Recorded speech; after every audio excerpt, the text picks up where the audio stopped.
Hello. आज आपण ऐकणार आहोत गणपती बाप्पाचं स्तोत्र. याला गणेश मंत्र सुद्धा म्हणतात. चं नाव आहे वक्रतुंड महाकाय आणि अँडी सुद्धा हे स्तोत्र म्हणणार आहे. वक्रतुंड महाकाय सूर्यकोटी समप्रभ निर्विघ्नं करू मे देव सर्वकार्येषु सर्वदा.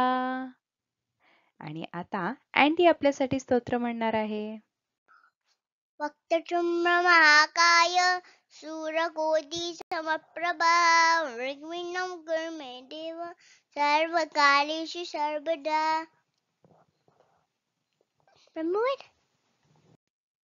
ओके, शाबास अँडी. तर असे होते गणेश मंत्र. वक्रतुंड महाकाय अशा छान छान आणि नवीन नवीन स्तोत्रांबरोबर पुन्हा भेटूया पुढच्या व्हिडिओमध्ये. तोवर हा व्हिडिओ आवडला असेल तर लाईक शेअर सबस्क्राईब करायला विसरू नका. Bye bye.